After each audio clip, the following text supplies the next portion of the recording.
Hello guys, कैसे हैं आप सब। और उम्मीद करता हूँ कि आपकी जो प्रिपरेशन है अपने एग्ज़ाम्स के प्रति वो बहुत अच्छे से चल रही होगी। देखिए, इस वीडियो में हम गिरिराज न्यूज़पेपर के 9 से 15 फरवरी 2022 के बारे में बात करेंगे। इस न्यूज़पेपर का एनालिसिस करेंगे और देखेंगे कि इस वाले वर्जन में हमारे पेपर पॉइंट ऑफ व्यू से क्या इंपॉर्टेंट है। तो फर्स्ट न्यूज़ की तरफ चलते हैं। देखिए, बगलामुखी मंदिर के लिए 50 करोड़ रुपए से बनेगा रोपवे।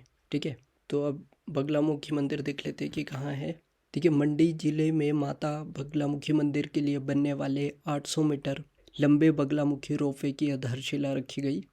यह रोपवे राज्य का पहला रोपवे है जिसका निर्माण ग्रामीण क्षेत्रों को रोपवे से जोड़ने के लिए भारत सरकार द्वारा स्वीकृति मिलने के बाद नाबार्ड के वित्त पोषण से किया जा रहा है। ठीक है, तो इम्पॉर्टेंट पॉइंट आपने यही नोट करना है, एक मंडी ज़िले में है और कितना मीटर लंबा है, और ये रोपवे राज्य का पहला रोपवे है जिसका निर्माण ग्रामीण क्षेत्रों के रोपवे से जोड़ने के लिए भारत सरकार द्वारा स्वीकृति मिलने के बाद नाबार्ड के वित्त पोषण से किया जा रहा है। ठीक है, देखिए नेक्स्ट चलते हैं। सामुदायिक स्वास्थ्य केंद्र स्तर पर मिलेगी नैदानिक सुविधाएं। तो राज्य में नशे की बुराई को समाप्त करने के लिए Himachal Pradesh integrated drug prevention policy को भी मुख्यमंत्री ने स्वीकृति प्रदान कर दी है और राज्य में नशीले पदार्थों की तस्करी, मादक द्रव्यों का दुरुपयोग, नशीले पदार्थों की खेती, उत्पादन और खपत की गंभीर समस्या को रोकना ही इस पॉलिसी का उद्देश्य रहेगा। ठीक है, देखिए नेक्स्ट न्यूज़ है जल विद्युत परियोजना से आर्थिक समृद्धि। तो जैसे कि हम जानते हैं कि जो हमारा हिमाचल प्रदेश है इसमें काफ़ी जो नदियां हैं, काफ़ी पानी का जो इसमें सोर्स है, तो उसके कारण हम काफ़ी इसमें जो अपने हाइड्रो प्रोजेक्ट पावर प्लांट्स है उसका काफ़ी यहाँ पे ऑप्शंस है, तो इसकी हेल्प से हम काफ़ी यहाँ पे इलेक्ट्रिसिटी जनरेट कर पाते हैं। ठीक है, तो उसी के बारे में ये न्यूज़ है। देखिए, जो नदियाँ बहती हैं हिमाचल प्रदेश में, नदियों में बिजली उत्पादन की अपार संभावना और इनकी अनुमानित क्षमता लगभग 24,600 मेगावाट आंकी गई है। ठीक है जी, यह देश की कुल क्षमता का लगभग 20% है। अब प्रदेश में अब तक लगभग 24,600 मेगावाट दोहन योग्य क्षमता में से 10,948 मेगावाट क्षमता से अधिक का दोहन किया जा चुका है। ठीक है, हमारे प्रदेश भारतवर्ष का पहला पहाड़ी राज्य बना है जहां पर 100% ग्रामीण विद्युतीकरण का लक्ष्य 1988 में ही प्राप्त कर लिया गया था।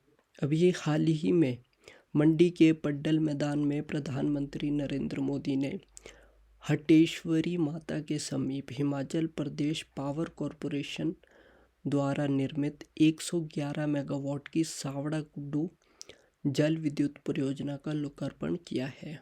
ये जो सावड़ा गुड्डू परियोजना है ये पब्बर नदी पे बनाया गया है और कितने मेगावाट का है, 111 मेगावाट का, और किसके थ्रू बनाया गया, Himachal Pradesh power corporation limited के द्वारा, HPPCL के द्वारा। देखिए, इस परियोजना को एशियन विकास बैंक द्वारा चलाए गए हिमाचल स्वच्छ ऊर्जा निवेश एवं विकास प्रोग्राम के तहत आंशिक रूप से वित्त पोषित किया गया है। ठीक है, तो आपने एक ये पॉइंट भी याद रखना है।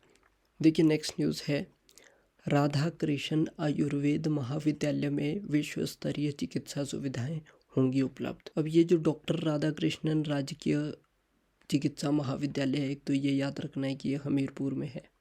ठीक है, और यहाँ पे अभी हिस्टोपैथोलॉजी प्रयोगशाला का लोकार्पण किया गया है। तो हमारे MCQ पॉइंट ऑफ व्यू से यही इम्पोर्टेंट है कि जो डॉक्टर राधा कृष्णन राजकीय चिकित्सा महाविद्यालय है वो कहाँ पे है, हमीरपुर में। ठीक है जी, देखिए नेक्स्ट न्यूज़ है जल गुणवत्ता सर्वेक्षण में हिमाचल प्रदेश प्रथम आया है। ठीक है, अब जो हमारे जल शक्ति मंत्री श्री महेंद्र सिंह ठाकुर जी हैं, इन्होंने कहा है कि राष्ट्रीय जल जीवन मिशन के अंतर्गत प्रदेश ने हर घर नल उपलब्ध करवाने की दिशा में पूरे देश में अग्रणी कार्य किया है। ठीक है, उन्होंने कहा है कि भारत सरकार द्वारा किए गए जल गुणवत्ता सर्वेक्षण में उपभोक्ता स्तर पर, ठीक है, कंज्यूमर लेवल बेस पर पेयजल की मात्रा व गुणवत्ता तथा नल कार्यशीलता में पूरे देश में हिमाचल को प्रथम आंका गया है। उन्होंने कहा है कि राज्य सरकार द्वारा जुलाई 2022 तक प्रदेश के हर घर में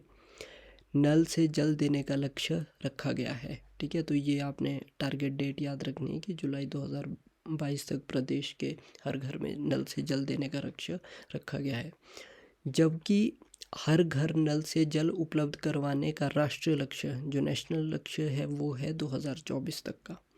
अब राज्य सरकार द्वारा अब तक 92% घरों को कार्यशील नल प्रदान कर दिए गए हैं। ठीक है, तो हिमाचल प्रदेश ने जुलाई 2022 तक लक्ष्य रखा है कि हर घर में नल पहुंचाया जाएगा, और जबकि जो राष्ट्रीय लक्ष्य वो 2024 तक का है। ठीक है, तो नेक्स्ट चलते हैं। देखिए नेक्स्ट है, सुलेखन व चित्रकारी की नायाब कृति है हमारा संविधान। तो इस वाली न्यूज़ ये बहुत इंपॉर्टेंट है हमारे paper of point of view से। ये सारी न्यूज़ हमारे संविधान के बारे में है कि कब बनाया गया था, कैसे बनाया गया था, और किन जो कमिटीज़ थी उन्होंने इसमें अपना सहयोग दिया था, और सारी डेट्स और सारे जो भी इम्पोर्टेंट पर्सनैलिटीज़ है वो हमें इस न्यूज़ में मिलेंगे। तो कवर करते हैं। देखिए, अमेरिका विश्व का पहला देश बना जिसने 21 जून 1788 को संविधान लागू किया। ठीक है, जो भी इस न्यूज़ में मैं आपको इम्पोर्टेंट पॉइंट्स नोट किए हैं वो आप बहुत ध्यान से अपने जहाँ भी आप नोट्स बनाते हो उसमें उनको लिख लीजिएगा, क्योंकि इस न्यूज़ में बहुत ज़्यादा इम्पोर्टेंट पॉइंट्स हैं और वो आपको कहीं भी एक सोर्स में नहीं मिलने वाले। आप इनको अगर अलग अलग सोर्सेज में ढूंढने लगोगे तो उसमें टाइम भी बहुत वेस्ट होगा, और इस न्यूज़ में बहुत इम्पोर्टेंट पॉइंट्स आपको मिलने वाले हैं। तो प्लीज़ आप ध्यान से देखना, ध्यान से सुनना। मेरा न्यूज़पेपर सामने लाने का, उसको नोट डाउन करके मार्क करवाने का यही एक जो उद्देश्य है कि आपको जो एक्चुअलिटी में जो न्यूज़पेपर में हमारे को दिखाया जाता है वो आपके सामने रहे। ठीक है, बनाने को तो मैं इसकी PDF बना सकता हूँ, इसका रिटन डॉक्यूमेंट भी आपको दे सकता हूँ, लेकिन न्यूज़पेपर को एज इट इज़ सामने स्टूडेंट्स के रखना that is much better than कि रिटन नोट्स या PDFs में देना। ठीक है, उसमें बहुत सारी मिस्टेक्स होने के चांसेस हो जाते हैं। ठीक है, तो इस न्यूज़ को आप प्लीज़ बहुत ध्यान से सुनिएगा। ठीक है, तो अमेरिका विश्व का पहला देश बना जिसने 21 जून 1788 को संविधान लागू किया। ठीक है, देखिए जो संविधान है तभी कहा जाता है कि the constitution is the supreme law of the land, अर्थात संविधान राष्ट्र का सर्वोच्च कानून है। ठीक है, जो हमारा देश हम सभी जानते हैं कि 15 अगस्त 1947 को आज़ाद हुआ, पर कहा जाता है कि हमें पूर्ण आज़ादी 26 जनवरी 1950 को हासिल हुई। जैसे हम सबको पता है कि रिपब्लिक डे मनाया जाता है, क्योंकि इसी दिन भारतीय संविधान को लागू किया गया था। ठीक है, पूर्ण रूप से स्वतंत्र गणराज्य बना था हमारा देश 26 जनवरी 1950 को, और उसी के बाद हम इसको रिपब्लिक डे और गणतंत्र दिवस में जाना जाता है। ठीक है, अब स्मरणीय तथ्य ये है कि भारत सरकार अधिनियम गवर्नमेंट ऑफ इंडिया एक्ट 1935 पर आधारित हमारा संविधान विश्व के किसी भी गणतांत्रिक देश का सबसे लंबा व लिखित संविधान है। ठीक है, यह अमेरिका के संविधान से 30 गुना लंबा है। ठीक है, इस संविधान सभा द्वारा तैयार किया गया, जिसकी पहली बैठक 9 दिसंबर 1946 को हुई। संविधान सभा में 299 प्रतिनिधि शामिल थे। ठीक है, अब 10 देशों के संविधान के विभिन्न तत्वों में इसमें शामिल किया गया है। ठीक है, 10 देशों के, यह 2 वर्ष 11 महीने और 18 दिनों में 26 नवंबर 1949 को बनकर तैयार हुआ। इस दौरान 12 सत्र व 167 बैठकें हुई। देखिए, संविधान पर 4 नवंबर 1948 को चर्चा शुरू हुई जो 32 दिनों तक चली थी। ठीक है, अब 26 जनवरी 1950 को इसे लागू कर दिया गया। 26 नवंबर को संविधान दिवस मनाया जाता है। ठीक है, और डॉक्टर भीमराव अंबेडकर की भारतीय संविधान का निर्माता कहा जाता है डॉक्टर BR अम्बेडकर को, और क्योंकि वे ड्राफ्टिंग कमेटी के अध्यक्ष थे, हेड थे वो ड्राफ्टिंग कमेटी के, और जबकि जो डॉक्टर राजेंद्र प्रसाद जी थे वो संविधान सभा के अध्यक्ष थे, ठीक है, कॉन्स्टिट्यूशनल कमेटी के वो प्रेसिडेंट थे। देखिए, संविधान पर 10 पृष्ठों में संविधान सभा के 284 सदस्यों ने 24 जनवरी 1950 को हस्ताक्षर किए और इनमें से 15 महिलाएं थी। ये आपने बहुत इंपॉर्टेंट पॉइंट है, इसको आपने नोट आउट करना कि जो टोटल सदस्य थे वो थे 284 और जिसमें से कि 15 महिलाएं थी, ठीक है। अब अब्दुल कलाम आज़ाद ऐसे अकेले सदस्य थे जिन्होंने उर्दू में हस्ताक्षर किए थे, ठीक है। ये काफ़ी इंपॉर्टेंट पॉइंट है, इसको आपने नोट डाउन। मौलिक रूप से हमारा संविधान 22 भागों में, जिसमें से कि 395 धाराएं व 8 अनुसूचियां हैं। देखिए, हमारे कॉन्स्टिट्यूशन में 22 पार्ट्स हैं, 395 आर्टिकल्स जो ओरिजिनल कॉन्स्टिट्यूशन बनाया गया था, और उसमें 8 अनुसूचियां हैं, मतलब कि 8 स्केड्यूल्स हैं। देखिए, संविधान को हस्तलिखित करने का कार्य सुलेखक प्रेम बिहारी नारायण रायजादा को सौंपा गया था, ठीक है। तो ये नाम बहुत इंपॉर्टेंट है, आपने याद रखना है। उन्होंने होल्डर पेन निब का प्रयोग करते हुए स्याही से संविधान को शाब्दित किया था। इस कार्य को पूरा करने में उन्हें 6 महीने लग गए थे और उन्होंने 303 नंबर की 432 होल्डर निबों का इस्तेमाल किया था, ठीक है, जिन्हें इंग्लैंड के बर्मिंघम से आयात किया गया। संविधान को लिखने के लिए सुलेखक रायजादा ने 1.622 इंच के पार्चमेंट शीट अर्थात चर्म पत्र का इस्तेमाल किया था, जो 1000 साल तक संरक्षित रह सकता है, ठीक है। तो आपने ये पॉइंट भी याद रखना है कि कौन सी शीट थी ये, पार्चमेंट शीट, और इसका साइज़ कितना था, 1.622 इंच, ठीक है। अब इस कार्य के लिए रायजादा ने कोई मेहनताना नहीं लिया था, ठीक है, कि उन्होंने कोई अपनी फ़ीस नहीं ली थी। उनकी एक ही कंडीशन थी, उनकी एक ही मांग थी कि संविधान के प्रत्येक पन्ने पर वे अपना नाम और अंतिम पन्ने पर अपना और अपनी दादी जी का नाम लिखेंगे, और इस मांग को सरकार ने मान लिया था, ठीक है। अब देखिए, प्रस्तावना हमारे संविधान का मुख्य पृष्ठ है, प्रस्तावना, दैट इज़ प्रियम्बल। हालांकि यह संवैधानिक प्रावधानों का हिस्सा नहीं है, कॉन्स्टिट्यूशनल प्रोसीजर्स का ये पार्ट नहीं है जो हमारा प्रियम्बल है। तभी इसे संविधान की आत्मा भी कहा जाता है, सोल ऑफ द कॉन्स्टिट्यूशन। और तभी आप देखेंगे कि इसे काफ़ी सुंदर बॉर्डर से रेखांकित किए गए इस पृष्ठ को सेना के धैर्य व कड़ी मेहनत से गढ़ा है, ठीक है जी। अब इन पर कोनों में सेना के बैल, घोड़े, शेर व हाथी के चित्र गड़े हैं, ठीक है। तो ये आपने इम्पोर्टेंट जो एनिमल्स है याद रखने की, जो हमारे प्रियम्बल्स में है, वो कौन से एनिमल्स को मतलब उसमें दर्शाया गया है, ठीक है। अब हमारे संविधान के दोनों भाषाओं के मौलिक संरक्षण देश के संसदीय पुस्तकालय में हीलियम से भरे कांच के 5,57,025 सेंटीमीटर माप के पारदर्शी व सीलबंद बॉक्सों में संरक्षित व सुरक्षित रखे गए हैं, ठीक है। तो ये थी आपकी जो हमारे इंडियन कॉन्स्टिट्यूशन का जो निर्माण हुआ था, संविधान का निर्माण हुआ था, उसके बारे में जो सारे इम्पोर्टेंट पॉइंट्स थे वो इस न्यूज़ में दिए हैं। तो उम्मीद है कि आपने सारे अच्छे से नोट डाउन कर लिए होंगे। प्लीज़ आप वीडियो को पॉज करके दोबारा सुन के इन पॉइंट्स को अच्छे से नोट कर लीजिए, और ये हमारे पेपर पॉइंट ऑफ व्यू से काफ़ी इम्पोर्टेंट पॉइंट्स है। चलते बढ़ते हैं अब अपनी नेक्स्ट न्यूज़ की तरफ। देखिए, नेक्स्ट न्यूज़ है, कला संस्कृति का अनूठा संगम है लाहौल का स्नो फेस्टिवल, ठीक है। तो आपने ये ध्यान रखना है कि लाहौल में स्नो फेस्टिवल मनाया जाता है।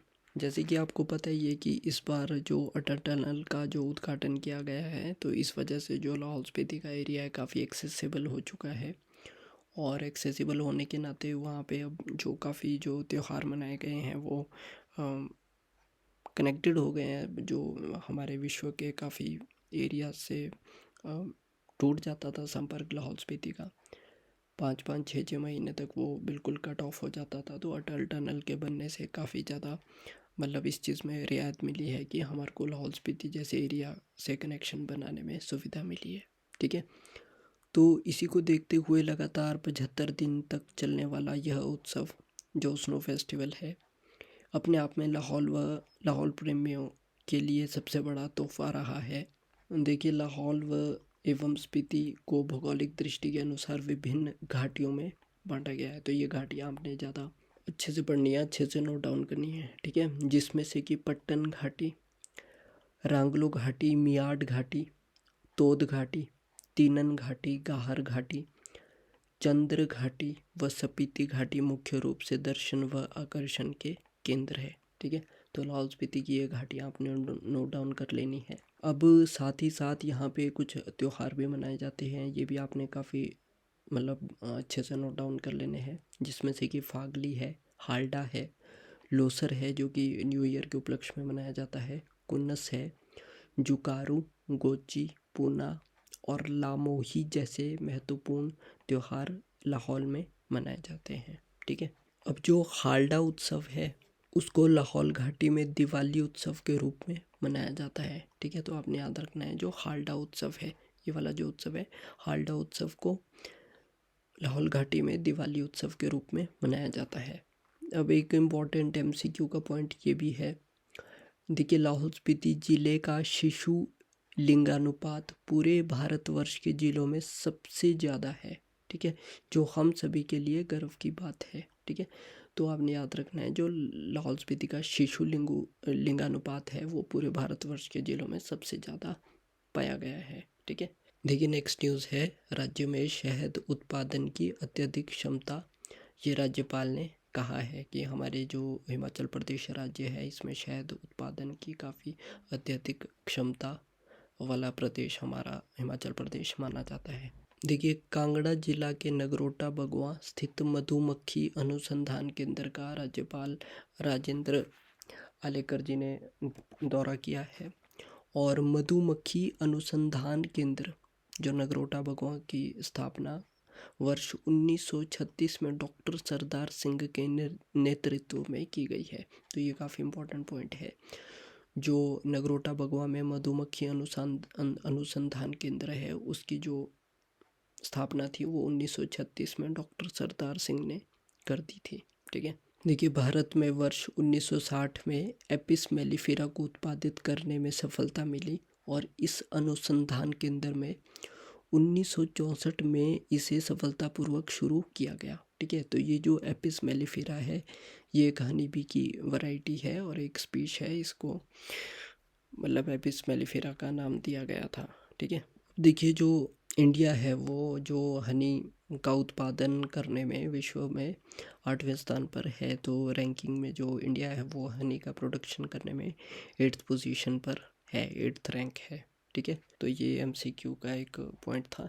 देखिए नेक्स्ट न्यूज़ इस अनुसूचित जाति परिवारों को सिलाई मशीन और उपकरणों की खरीद के लिए अनुदान राशि में बढ़ोतरी की गई है, ठीक है। तो जो मुख्यमंत्री श्री जयराम ठाकुर ने गत दिनों में धर्मशाला में हिमाचल प्रदेश अनुसूचित जाति कल्याण बोर्ड की बैठक की अध्यक्षता करते हुए अनुसूचित जाति से संबंधित परिवारों को उपकरणों की खरीद पर अनुदान राशि 1300 से बढ़ाकर 5000 रुपये और सिलाई मशीनों की खरीद के लिए अनुदान राशि 1800 रुपये से बढ़ाकर 5000 रुपये करने की घोषणा की है, ठीक है।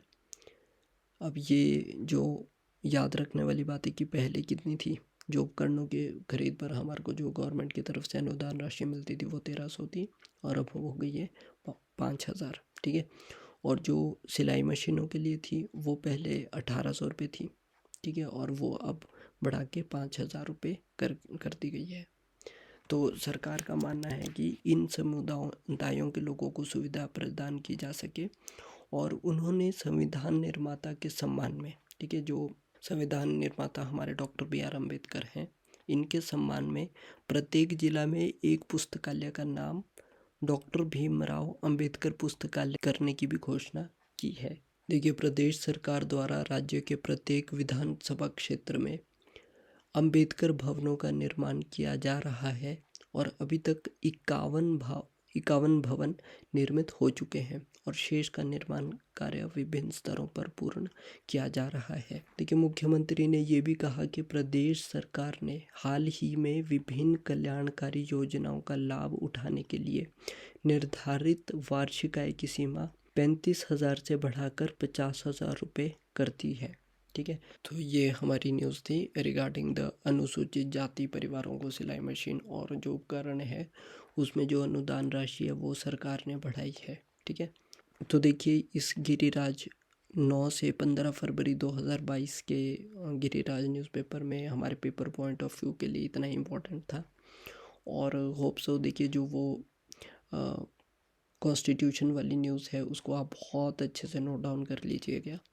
उसमें काफ़ी कुछ इम्पोर्टेंट पॉइंट्स हैं हमारे पेपर पॉइंट ऑफ व्यू से, और होप करता हूँ कि आपने बाकी सारे पॉइंट्स भी अच्छे से नोट डाउन कर लिए होंगे। तो मिलेंगे अब नेक्स्ट गिरिराज की एक और न्यूज़पेपर एनालिसिस वीडियो में। तब तक all the best, take care and वंदे मातरम। Thank you.